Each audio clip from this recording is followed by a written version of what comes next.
Il-Malta Community Chest Fund ser tkun qed tagħti l-għajnuna kollha lill-vittmi tal-inċident ta' Paqpaqli għall-Istrina.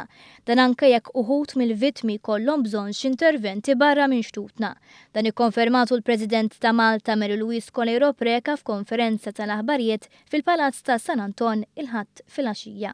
M'għandix kliem biex nesprimi d-dieqa li nħossu f'qalbna għal dis-sitwazzjoni li nqalat.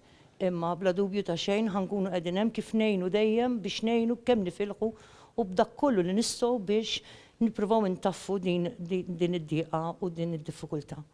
Il-President Colero Preca konfermat ukoll li l-attività Paqpaqli għall-Istrina kienet koperta minn polza tal-assigurazzjoni, madankollu hija qalet ukoll li ser tkun qed terfa' ir-responsabbiltà għal dak illi ġara. Responsabilità lejn il-poplu tagħna f'kwalinkwe xi ħaġa li tolqtu ħażin inħoss jiena. X'inha l-President tal-pajjiż. Jiena mort fuq il-post fil-pront li qalulna bl-inċident, mort hemmhekk dak il-ħin waqt li fil-fatt kienet għadha għaddejja fil-bidunet ħanejdu hekk. Ovvjament ma tantx stajt nagħmel m'iniex medika u allura anke ġejna mitluba biex nitolbu lin-nies jersqu ħalli jkunu jistgħu jaħdmu n-nies mediċi u paramediċi. Dak ma kienx il-moment fejn nista' nagħti għajnuna per se.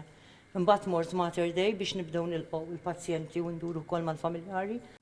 Fl-istess konferenza tal-aħbarijiet hija ringrazzjat ukoll il-Korp tal-Pulizija, il-Forzi Armati ta' Malta, il-Protezzjoni Ċivili, it-tim mediku kollu u l-volontira li taw l-għajnuna tagħhom. Għajnuna oħra ser tingħata wkoll lil dawk li kienu preżenti fuq il-post tal-inċident u li jafu traumatizzaw ruhom fejn jistgħu iċemplu fuq 21 22 62 26 jew 21 24 05 68.